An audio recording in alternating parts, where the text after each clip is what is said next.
And all of a sudden, people are lining the streets asking Donald Trump Jr. for pictures, and they have MAGA hats. We then went to a restaurant, and we were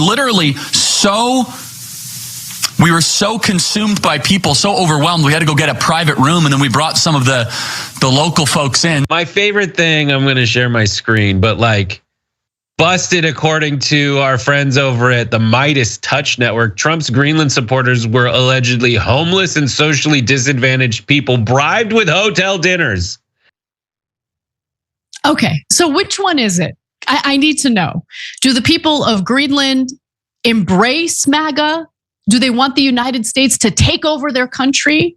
Or is this all smoke and mirrors? What is really going on here? Well, believe it or not, Fox News, of all media outlets, might be providing us some clarity on this issue. They might be the ones that get to the bottom of this. Now, as we all know, Donald Trump has floated the idea of the United States taking over Greenland. In interviews, he did not rule out economic pressure or military pressure, although I highly doubt he's going to use the military to take over Greenland. That would be insane. But nonetheless, let's see how Fox covered this story. What are Greenlanders telling you, Alex? Hi, John. Well, yes, this is Nuke Greenland, the capital, and it has caused quite a stir after President-elect Trump's comments about wanting to buy this Danish territory. So a lot of mixed reaction. We spoke with one man who is an avid Trump supporter. He has been trying to convince others that a partnership between Greenland and U.S. just makes sense. Yeah, we are the front door to the U.S. We are the American continental. And that's why we are the first people who will be affected by Russia if someone wants to come here. Okay, all right. So Fox found one person. That's great. Anyone else? Let's look. Greenland is 3 times the size of Texas. It's also home to roughly 57,000 people. Most other Greenlanders we spoke with quickly bashed Trump's comments, calling them offensive. Me personally, I want to stick with Danish government.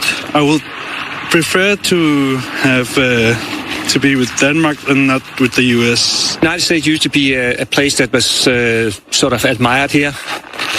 And basically all the goodwill that they used to have is almost gone now. Okay, that kind of conflicts with what we're hearing from people like Charlie Kirk, others in the MAGA circle. In fact, why don't we take a look at what Charlie Kirk was saying just last week? Talking to the locals and getting to know them, they can't stand their current Danish masters. They believe that Denmark, who is currently controlling of Greenland and of Nuuk, which is the largest city in Greenland, they are being mistreated. They do not like the status quo, and they want a change. A young boy comes up. He says, Charlie. I said, oh, hey, how are you? He says, I follow you on TikTok. I need to show you something. He shows me his phone.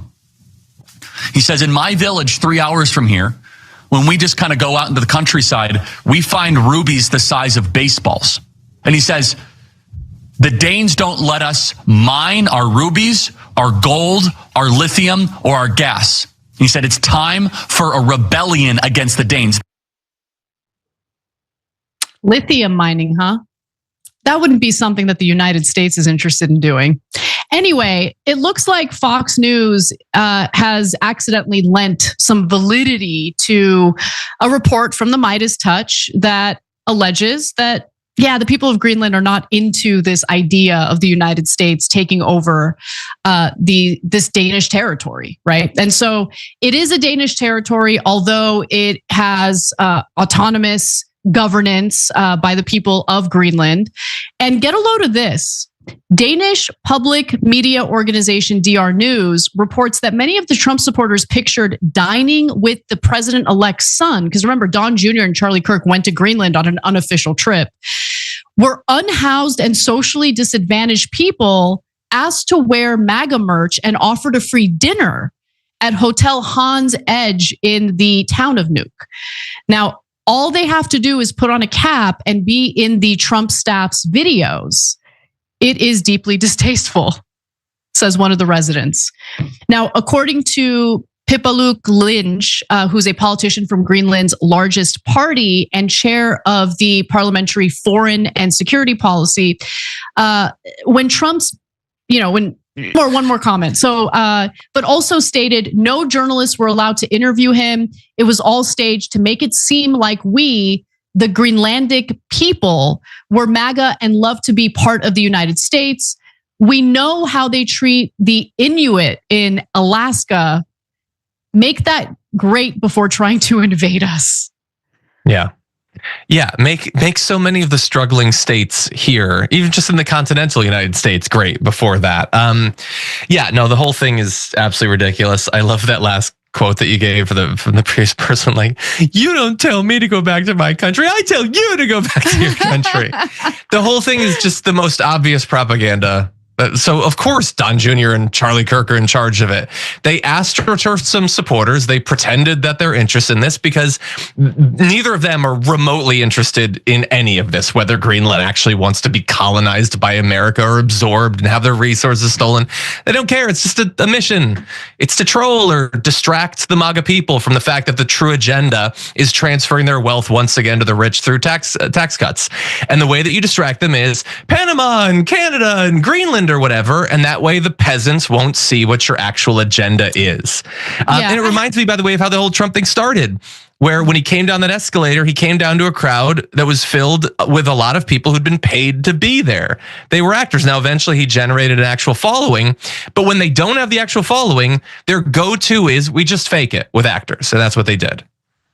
Yeah, I have a little bit of, generally I agree, but I have a little bit of a different perspective on Greenland and also the Panama Canal. Like the Panama Canal is important for trade, but I think when it comes to Greenland, I think Elon Musk is very much influential in what we're hearing from Donald Trump, because Elon Musk is interested in lithium mining. There's no question about that. And Trump himself is on the record talking about the natural resources that he wants the United States to benefit from that are currently located in Greenland. And isn't there, because of climate change and the melting of permafrost, isn't there access to like precious minerals or things like that that Trump has been eyeing? I could be wrong about that, but I don't know in particular about the minerals there. I know trade routes and stuff like that. It's possible that that's why he's bringing it up again. He did talk in his first term about conquering Greenland or whatever. I think there's a variety of reasons. I think it's a useful distraction.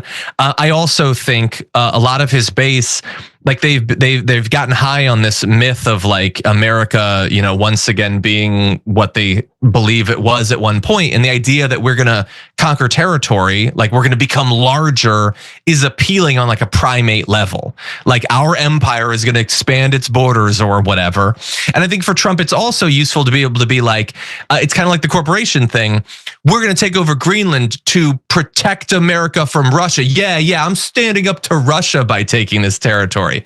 I think that's also convenient for him, and convenient, by the way, for Russia, which has been happy about this development, because the thing they want the most in the world is for world powers to be like, no, we just conquer places now. Let's normalize that. Let's go back to the period when you want the resources of a region, you just take it over, because we can do that with Greenland, and then Russia can do that with a whole bunch of former Soviet republics. And now we'll have no ground to stand on when critiquing them for their invasions anymore, because we'll be doing the same thing. I mean, John, we haven't had ground to stand on ever. No, not really, but we'll have less ground. All right, fair. Like all with the permafrost melting, it'll be muddy. Predecessors, including those in the first term amortization, Jack Reed, the top Democrat on Senate Armed Service Committee, told Hexeth, unfortunately, you lack the character and composure and competence held the position of Secretary of Defense. Such a character indicative for a senator as steeped in military matter as Reid might have squelched most nominations. But Trump has reason to be cheerful. Before Christmas, Hexeth seemed in a deep trouble as scandal swelled, yet Republican unselfishly embraced him at a hearing, Ernst, who had faced a conservative media onslaught over her previous separatism. of Hexat and threats of primary challenge. Told WHO Radio in Des Moines on Tuesday he was adequately